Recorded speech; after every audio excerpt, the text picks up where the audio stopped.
आता आपल्या आवडत्या मालिकेचे संपूर्ण भाग मालिका प्रसारित झाल्यानंतर लगेचच पाहू शकता पूर्णपणे मोफत फक्त सन नेक्स्ट वर।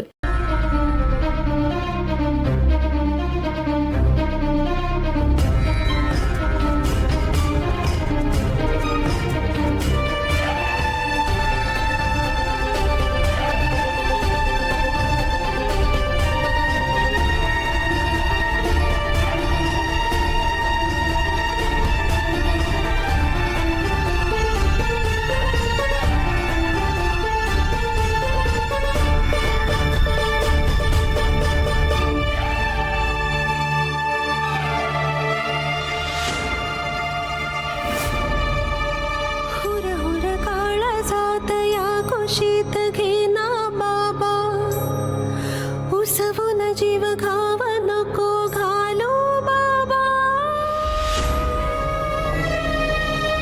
हे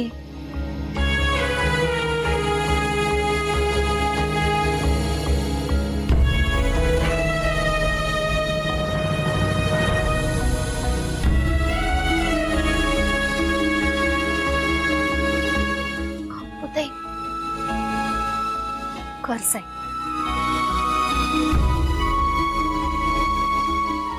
नाही पिऊ ह्यो बाबांनी मला हे पेन दिलं हेच खूप आहे माझ्यासाठी।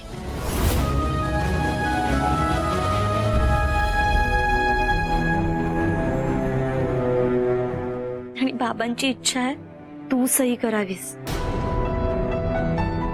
तू सही कर।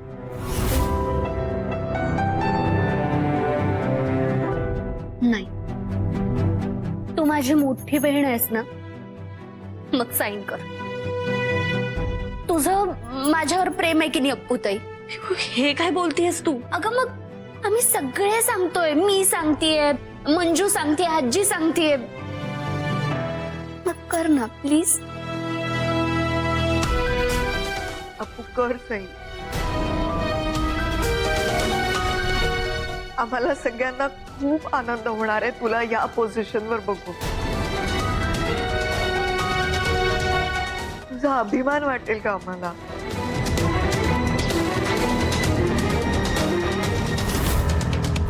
अप्पू कर सही बाळा। आजवर आम्ही तुझ्या बाजूने उभे राहू नाही शकलो याची खंत तर आहेच आम्हाला। निदान आज तरी तुला न्याय मिळाला याचं समाधान मिळू दे। कर कर बस।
तुम्ही जरा शांत होता का? आपलं काहीही नुकसान होणार नाही। उलट अर्पिता आपल्या कंपनीची संचालक होतीये म्हणल्यावर घरात सगळ्यांना आनंद झालाय। काय हरकत आहे हो तिच्या वाट्याला थोडंसं आलं तर? तिच्या वाट्याला तुम्ही लोक काय बोलता, काय विचार करता, काय वागता, तुम्हाला तरी कळतं का ग? कसला आनंद होतोय तुम्हाला? आणि तिच्या वाट्याला जे आलंय म्हणतेस ना तू, ते मुळात पिऊच्या हक्काचं आहे नाही का? हिनी आणि हिच्या मावशीने मिळून हिसकावून घेतलंय ते दिसत नाही का तुम्हाला? मी डे 1 पासून सांगत आलोय, ही मुलगी दिवळ काढणार आपला. आता तर काय संचालक पद आलंय हातात. लिहून घ्या माझ्याकडं, शुभदा ग्रुप ऑफ कंपनीचं नाव धुळीत मिळवल्याशिवाय ही मुलगी स्वस्थ बसणार नाही. हो असं कसं करेल ती? तिच्या आईच्या नावाची कंपनी आहे, ती नुकसान कसं होऊ देईल? उलट मी तर म्हणते अर्पिता तिच्या गोड आणि प्रेमळ स्वभावाने ऑफिस मधल्या सगळ्यांना आपलंसं करून टाकेल. बघा तू. ए बाई, अगं आपला जो बिझनेस आहे ना, त्या बिझनेस मध्ये काम करताना वावरताना हे प्रेमळ स्वभाव गोड स्वभाव उपयोगाचे नसतात. रायव्हल्स येऊन लचके तोडून घेऊन जातील बिझनेसचे. इथे सडेतोड असावं लागतं, धाडसी असावं लागतं, चौफेर लक्ष ठेवावं लागतं, उघड्या डोळ्यांनी उघड्या कानांनी आणि बुद्धी चातुर्याने. आणि हे सगळे गुण आपल्या पियू मध्ये आहेत. आणि कसला कुठला प्रेमळ स्वभाव. अगं नाटकं चालली आहेत ही सगळी प्रेमाची, आणि ह्या नाटकांनी तुम्हाला ती आज तक फसवत आली. आजही बघ की केलंच की इतकं सुंदर नाटक. अहो का नाटकं करेल ती? खरंच मनाने स्वच्छ आहे ओपूर. तुम्ही प्लीज तिच्यावर संशय घेणं बंद करा ना. मंजिरी, तिच्यामुळे आलेल्या अडचणींची झालेल्या नुकसानाची यादी वाचायला लागलो ना तर दिवस सुद्धा कमी पडेल अख्खा. बघ ना तुझा ठेव, काही न सांगता न विचारता मेनकाकडे कामाला जाते ही मुलगी. हा मेनकाकडे. बरं आता तर काय कंपनीची डिरेक्टर बनली आहे, टायअप करून घेईल मेनकाशी. हो ऐक, पिऊसाठी स्थळ आणलं होतं, ही मध्ये येऊन बसली. काय झालं पुढे? आयुष्यात पहिल्यांदा मला पोलीस स्टेशनचं तोंड बघावं लागलं. कोणामुळे? बरं तेही सगळं सोड, झाल्या गेल्या गोष्टी सोड, आजचं बघ ना. आज फक्त माझ्या गाडीत ती बसली होती लपून, तरी एवढं मोठं नुकसान झालंय माझं. तुम्हाला कळत नाहीत काय संकेत? आणि त्यात आता भरीला तिची ती मावशी. या दोघींमुळे, त्यातल्या त्या मावशीच्या ह्या डोक्यामुळे ना आपण सगळे अडचणीत येणार आहोत. अजूनही वेळ गेलेली नाहीये. शहाणे व्हा, जरा सावध व्हा आणि उघड्या डोळ्यांनी बघा आसपास काय चाललंय. प्रेमळ स्वभाव बघतोय.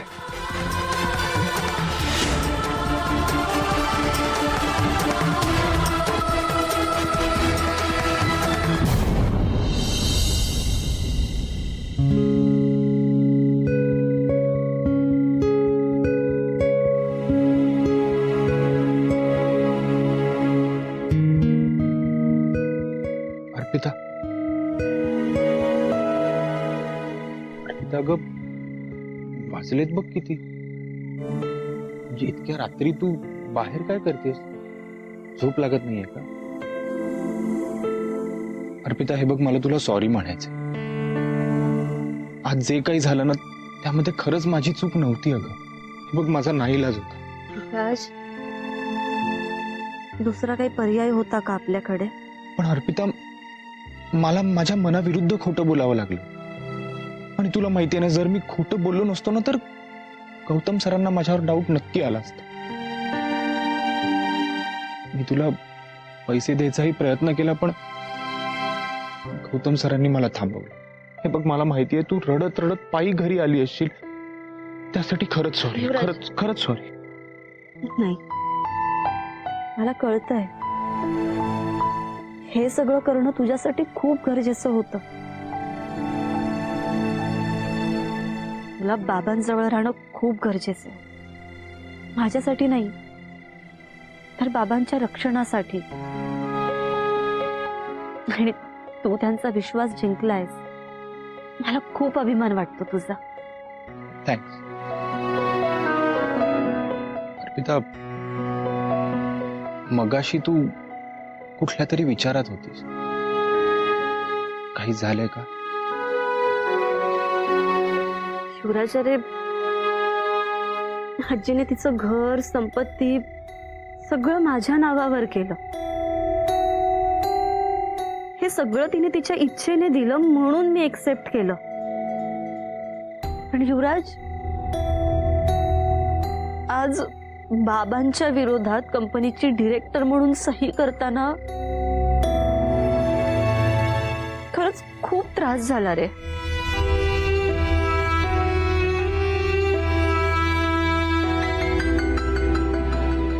नाही, मला कळतंय वसुधा आईने हे जे काही केलं ना ते माझ्यासाठी केलं.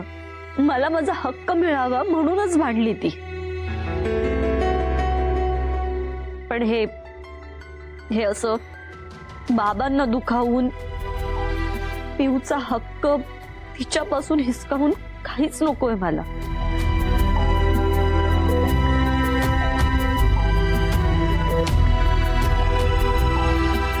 युवराज, ती एक सही करताना मला खरंच असं वाटलं होतं की मी आता माझ्या बाबांपासून कायमची दूर होणार आहे. नाही नाही नाही अर्पिता, बघ प्लीज असा विचार करू नकोस. असं काही नाही होणार. युवराज, एक सांगू, मी जेव्हा बाबांच्या सही शेजारी माझी सही बघितली ना त्या क्षणी खरंच खूप आनंद झाला होता मला. त्या क्षणी बाबा माझ्यापासून दूर नाही ना जाणार त्याचं खूप दुःख. युवराज, मी आणि पिऊ आम्ही बहिणी आहोत, कॉम्पिटिटर नाही रे.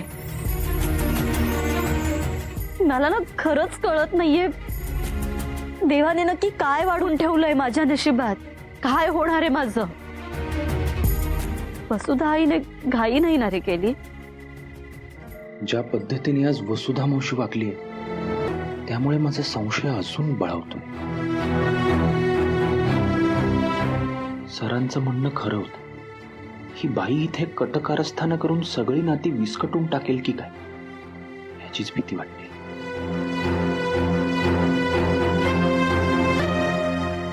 युवराज, काय झालं? कसल्या विचारात हरवलायस? नाही, काही नाही.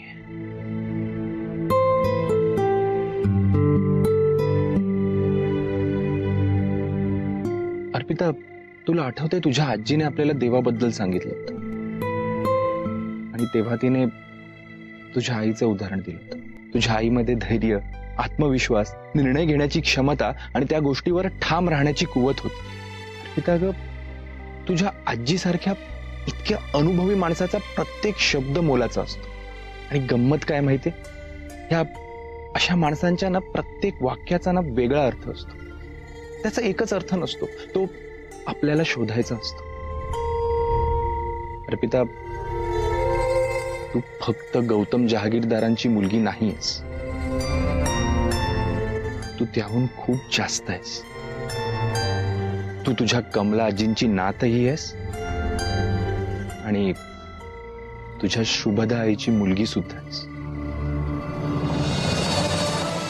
म्हणून एकदा खरंच विचार कर की तू कोणाच्या हाताचं खेळणं तरी नाही ना बनून बसली आहेस. सॉरी, माझ्या मनात जे आलं मी ते बोललो, पण तू नक्की विचार कर. येतो. Good night. Good night.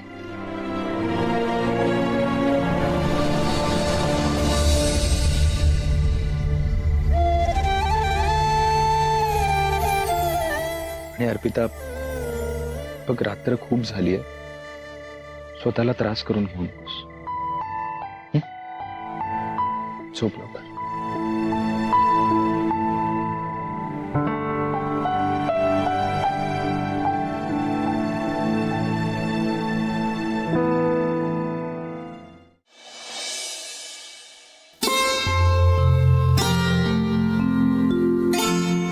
अशा काय बघताय?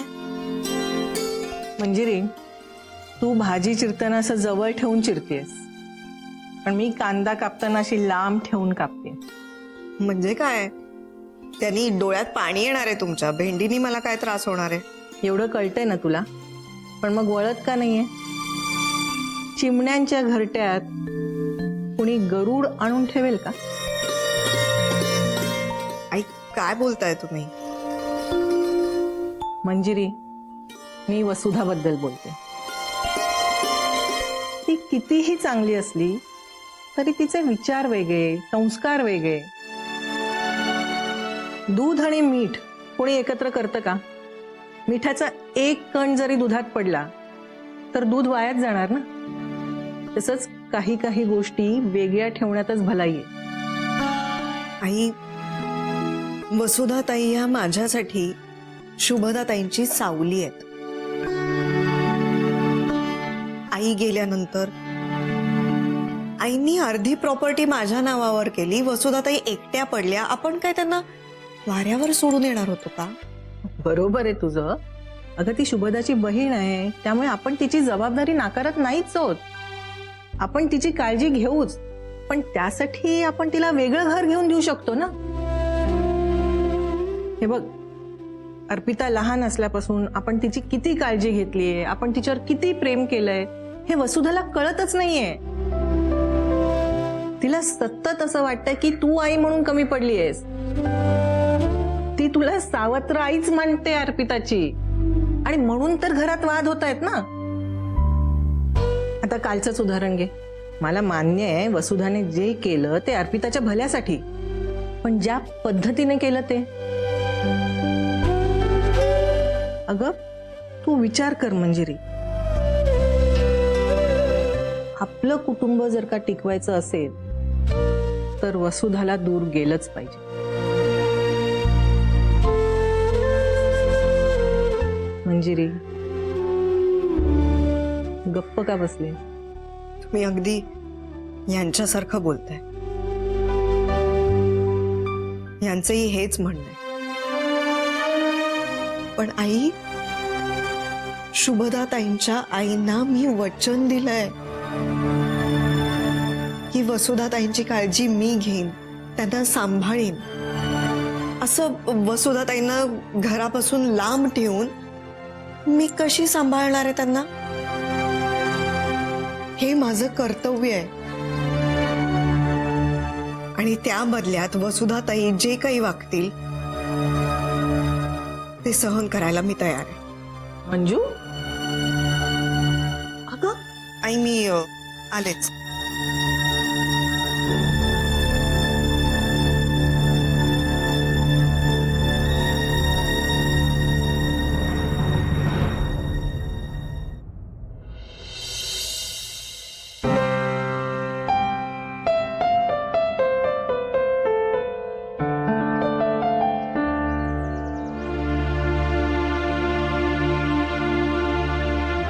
मंजू, बघितलंस?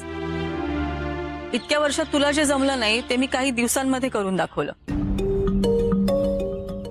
म्हणजे अर्पिताला तिचा हक्क मिळाला, आनंदाची गोष्ट आहे ना? हो हो, तुम्हाला सगळ्यांनाही बरं वाटलं असेल, हो ना?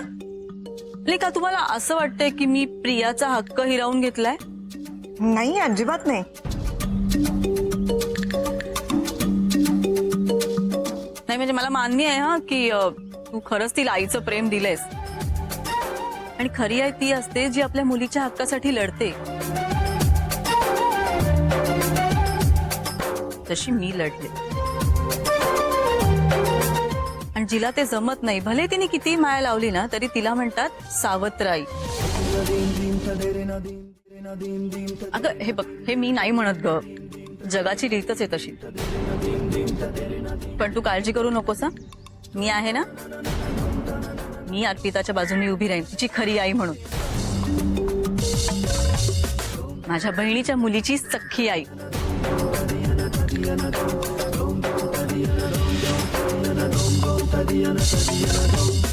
अगं काय झालं तुला? हा, नाही, खरंच काही नाही. नक्की? अगं मंजू,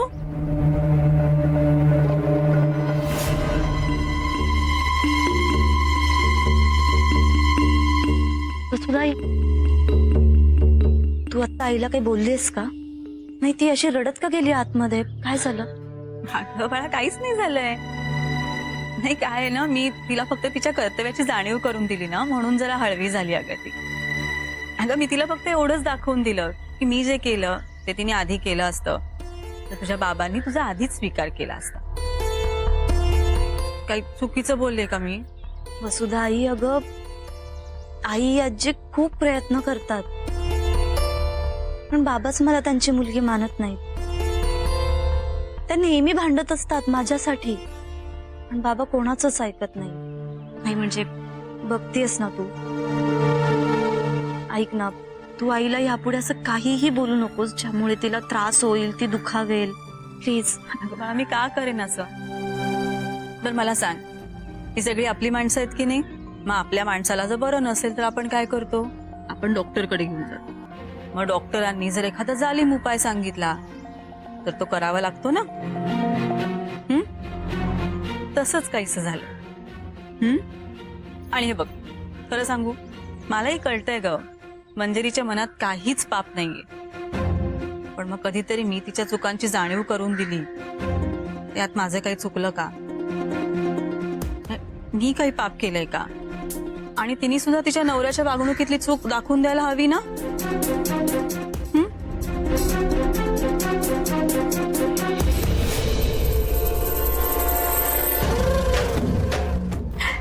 अगं जाऊ दे ना आता हे सगळं.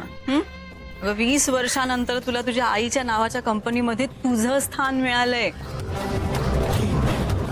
तू ह्याचा आनंद घे. सुधाई, तू माझ्यासाठी हे जे काही केलंयस ना, ते मी कधीच नाही विसरणार. अगं बाळा, ही तर फक्त सुरुवात आहे. तुझ्यासाठी अजून मला खूप काही करायचंय. चल आज चल.